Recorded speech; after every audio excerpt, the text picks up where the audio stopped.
भारतीय इतिहास में कुछ कहानियां ऐसी हैं जो हमें सिखाती हैं कि सच्ची लगन और गुरु भक्ति के आगे कोई भी बाधा छोटी है।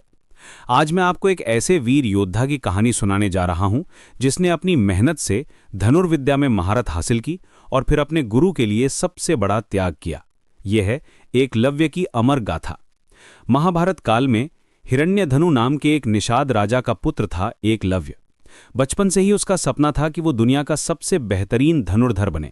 जब उसने सुना कि द्रोणाचार्य जैसे महान गुरु हस्तिनापुर में राजकुमारों को धनुर्विद्या सिखा रहे हैं तो उसका दिल खुशी से भर गया। वो तुरंत हस्तिनापुर पहुंचा और द्रोणाचार्य के सामने झुककर बोला कि वो उनका शिष्य बनना चाहता है। लेकिन समाज की कड़वी सच्चाई सामने आई। द्रोणाचार्य ने एकलव्य को देखा और कहा कि वे केवल क्षत्रिय राजकुमारों को ही शिक्षा देते हैं। निषाद पुत्र होने के कारण एकलव्य को शिष्य बनाना स्वीकार नहीं किया गया। ये सुनकर एकलव्य का दिल टूट गया, लेकिन उसने हार नहीं मानी। वापस अपने जंगल में लौटकर एकलव्य ने कुछ ऐसा किया जो आज भी हमें प्रेरणा देता है। उसने मिट्टी से द्रोणाचार्य की एक सुंदर मूर्ति बनाई और उसे अपना गुरु मानकर धनुर्विद्या का अभ्यास शुरू कर दिया। हर सुबह वो उस मूर्ति के सामने प्रणाम करता और फिर घंटों तक तीरंदाजी का अभ्यास करता। उसकी लगन देखने लायक थी। बारिश हो या धूप, ठंड हो या गर्मी, एकलव्य का अभ्यास कभी नहीं रुकता। महीनों की कड़ी मेहनत के बाद एकलव्य की मेहनत रंग लाई। एकाग्र चित्त से साधना करते हुए अल्पकाल में ही वो धनुर्विद्या में अत्यंत निपुण हो गया। उसकी तीरंदाजी इतनी सटीक थी कि वो आंखें बंद करके भी निशाना लगा सकता था। जंगल के जानवर भी उसकी कुशलता देखकर हैरान रह जाते थे। एक दिन की बात है, जब द्रोणाचार्य अपने शिष्यों के साथ जंगल में शिकार के लिए गए थे। अचानक कहीं से एक कुत्ता भौंकने लगा। उसकी आवाज इतनी तेज थी कि सभी परेशान हो गए। तभी अचानक वो कुत्ता चुप हो गया।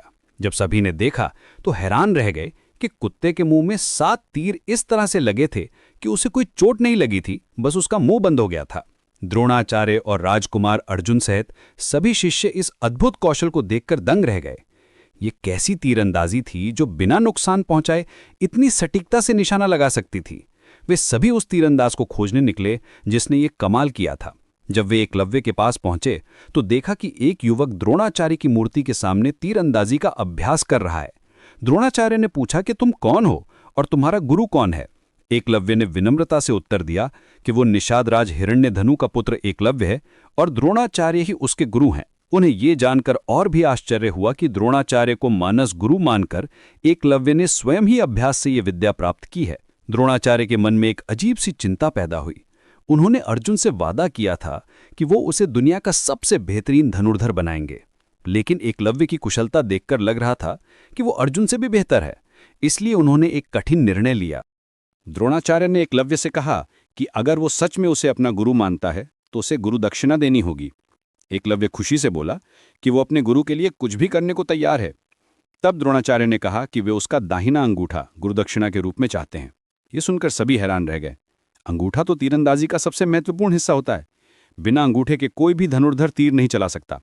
लेकिन एकलव्य के चेहरे पर कोई परेशानी नजर नहीं आई। उसने बिना किसी हिचकिचाहट के अपनी तलवार निकाली और अपना दाहिना अंगूठा काटकर द्रोणाचार्य के चरणों में रख दिया। ये दृश्य देखकर सभी की आंखों में आंसू आ गए। एकलव्य की गुरु भक्ति और त्याग की भावना को देखकर द्रोणाचार्य भी भावुक हो गए। कथा के अनुसार एकलव्य ने गुरुदक्षिणा के रूप में अपना अंगूठा काटकर द्रोणाचार्य को दे दिया था। लेकिन एकलव्य की कहानी यहीं खत्म नहीं होती। अंगूठा कटने के बाद भी उसने हार नहीं मानी। उसने अपनी तर्जनी और मध्यमा उंगली का इस्तेमाल करके तीरंदाजी करना सीखा। महीनों की मेहनत के बाद वो इस नई तकनीक में भी माहिर हो गया।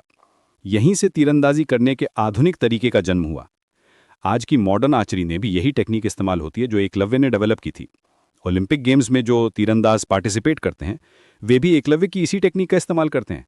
ये बात कितनी गर्व की है कि हजारों साल पहले एक भारतीय युवक ने जो इनोवेशन किया था वो आज भी दुनिया भर में इस्तेमाल हो रहा है। एकलव्य बाद में श्रृंगबेर राज्य का राजा बना और उसने निषाद भीलों की एक शक्तिशाली सेना और नौसेना का गठन किया। उसकी वीरता और नेतृत्व की कहानियां आज भी प्रसिद्ध हैं। लेकिन सबसे बड़ी बात यह है कि उसने जाति के भेदभाव को अपनी मेहनत और लगन से हराया। एकलव्य की ये कहानी हमें सिखाती है कि सच्ची लगन और गुरु भक्ति के आगे कोई भी बाधा छोटी है। समाज ने उसे रिजेक्ट किया, लेकिन उसने अपने सपनों को रिजेक्ट नहीं किया। गुरु ने उससे सबसे बड़ा त्याग मांगा, लेकिन उसने